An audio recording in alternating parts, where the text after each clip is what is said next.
ಶಿವನ ದೇಗುಲ ಅಂದರೆ ಏನಿರಬೇಕು? ಒಂದು ಲಿಂಗ, ನೀರು ಮೇಲಿಂದ ಬೀಳ್ತಾ ಇರಬೇಕು, ದೀಪ ಇರಬೇಕು, ಪೂಜೆ ಮಾಡ್ತಾ ಇರಬೇಕು, ಹೂವು ಕಾಣಿಸ್ಕೊಳ್ಬೇಕು, ಭಕ್ತರು ಬಂದು ಕೈ ಮುಗಿಬೇಕು. ಆದರೆ ಇಲ್ಲೇನಾಗಿದೆ, ಪಾಳು ಬಿದ್ದ ಶಿವನ ದೇವಾಲಯ ಬಾರ್ ಆ್ಯಂಡ್ ರೆಸ್ಟೋರೆಂಟ್ ಮಾಡ್ಕೊಂಡ್ಬಿಟ್ಟಿದ್ದಾರೆ. ಪೋಖರಿಗಳ ಅಡ್ಡೆಯಾಗಿದೆ ಮೈಸೂರು ಮಹಾರಾಜರು ಕಟ್ಟಿಸಿದಂಥ ದೇವಾಲಯ.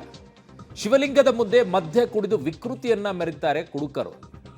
ಶಿವಲಿಂಗದ ಮೇಲೆಯೇ ಮದ್ಯ ಬಿಟ್ಟು ಸೇವಿಸ್ತಾ ಇರುವಂಥ ಕಿಡಿಗೇಡಿಗಳು.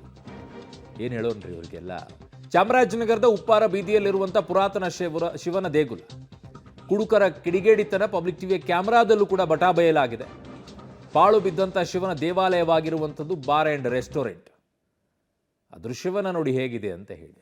ನೋಡಿ ಇಲ್ಲಿ ಶಿವನ ಮುಂದೆ ಕೂತ್ಕೊಂಡು ಎಣ್ಣೆ ಕುಡ್ಕೊಂಡು ಕೂತಿದ್ದಾರೆ ಇವರೆಲ್ಲ.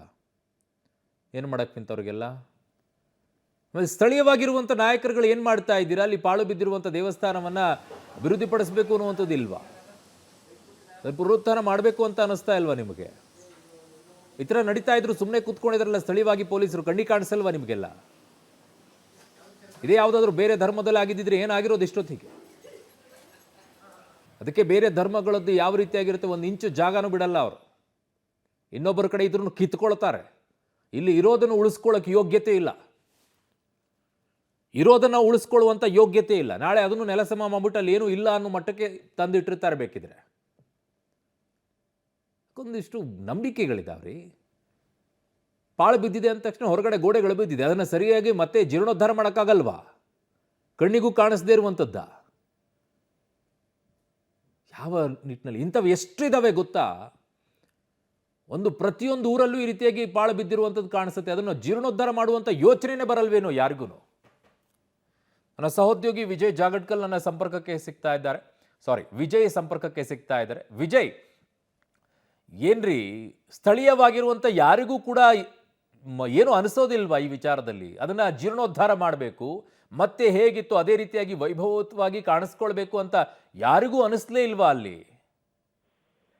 ಖಂಡಿತವಾಗಿಯೂ ಅರವಿಂದ್, ದೇವಾಲಯ ಅಂದ್ರೆ ಎಲ್ಲರೂ ಕೂಡ ಕೈ ಮುಗಿದು ಹೋಗ್ತಕ್ಕಂಥ ಸ್ಥಳ, ಮತ್ತೆ ಪವಿತ್ರವಾದಂತ ಸ್ಥಳ ಆಗಿರ್ತಕ್ಕಂಥದ್ದು. ಆದ್ರೆ ಆ ಪವಿತ್ರವಾದಂತ ಸ್ಥಳದಲ್ಲೇ ಮದ್ಯ ಸೇವೆಯನ್ನ ಮಾಡ್ತಾ ಅದ್ರ ಜೊತೆಗೆ ಸಿಗರೇಟ್ ಮತ್ತೆ ಬೀಡಿ ಸೇವನೆಯನ್ನು ಕೂಡ ಮಾಡಿರ್ತಕ್ಕಂಥದ್ದನ್ನ ನಾವು ಕಾಣ್ತಾ ಇದ್ವಿ. ಇದು ಬಹಳಷ್ಟು ಜನರ ಗಮನಕ್ಕೆ ಬಂದರೂ ಕೂಡ ಯಾರು ಕೂಡ ದೇವಾಲಯವನ್ನ ಜೀರ್ಣೋದ್ಧಾರ ಮಾಡ್ತಕ್ಕಂಥದ್ದಾಗ್ಲಿ ಅಥವಾ ಆ ದೇವಾಲಯದಲ್ಲಿ ನಡೀತಕ್ಕಂಥ ಒಂದು ಚಟುವಟಿಕೆಗಳಿಗೆ ಬ್ರೇಕ್ ಹಾಕ್ಲಿಕ್ಕೆ ಯಾರು ಕೂಡ ಮುಂದಾಗಿಲ್ಲ ಅಂತ ಹೇಳ್ಬೋದು.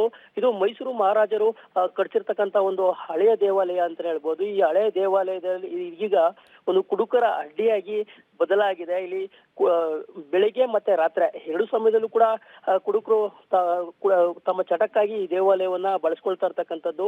ಇದು ಅಧಿಕಾರಿಗಳ ಗಮನಕ್ಕಾಗ್ಲಿ ಮತ್ತೆ ಸ್ಥಳೀಯರ ಗಮನಕ್ಕೂ ಕೂಡ ಹಲವು ಬಾರಿ ಬಂದಿದೆ. ಆದ್ರೂ ಕೂಡ ಅವರ ಚಟುವಟಿಕೆಗಳಿಗೆ ಬ್ರೇಕ್ ಆಗ್ತಕ್ಕಂಥ ಕೆಲಸ ನಡೆದೇ ಇಲ್ಲ ಅಂತ ಹೇಳ್ಬೋದು ಅರುಣ್. ಪುರಾತತ್ವ ಇಲಾಖೆ, ಮುಜರಾಯಿ ಇಲಾಖೆ ಸತ್ತೋಗಿದ್ಯಾ ಅಥವಾ ಅಧಿಕಾರಿಗಳು ಇದಾರಾ ಇಲ್ಲ, ಬದುಕಿದಾರಾ ಇಲ್ವಾ ಅಲ್ಲಿ ಯಾವ ಜಿಲ್ಲೆಯಲ್ಲಿ? ವಿಜಯನ ಧ್ವನಿ ಕೇಳಿಸ್ತಾ ಇದ್ರೆ ಪುರಾತತ್ವ ಮತ್ತು ಮುಜರಾಯಿ ಇಲಾಖೆಯವರು ಯಾರಾದರೂ ಇದಾರಾ ಅಥವಾ ಇಲ್ವಾ ಅಧಿಕಾರಿಗಳು?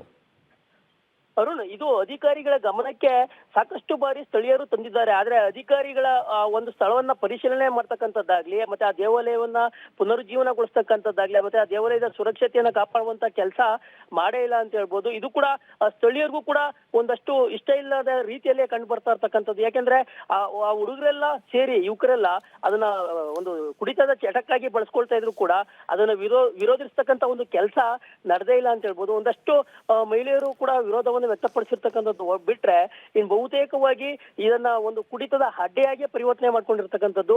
ಇನ್ನಾದ್ರೂ ಅಧಿಕಾರಿಗಳು ಎಚ್ಚೆತ್ತುಕೊಳ್ಬೇಕಿದೆ. ಮತ್ತೆ ಆ ಶಿವನ ದೇವಾಲಯ ಜೀರ್ಣೋದ್ಧಾರಗೊಳಿಸ್ತಕ್ಕಂಥ ಕೆಲಸಕ್ಕೆ ಮುಂದಾಗಬೇಕು ಅಂತ ಹೇಳ್ಬೋದು. ಶಾಸಕರು ಯಾರು ವಿಜಯ್? ಸ್ಥಳೀಯ ಶಾಸಕರು ಪುಟ್ಟರಂಗ ಶೆಟ್ಟಿ ಒಂದು ಸಮಾಜದಲ್ಲಿ ಬರ್ತಕ್ಕಂಥವ್ರು. ಅವರು ಕೂಡ ಉಪ್ಪಾರ ಸಮುದಾಯಕ್ಕೆ ಸೇರಿದಂತವ್ರು.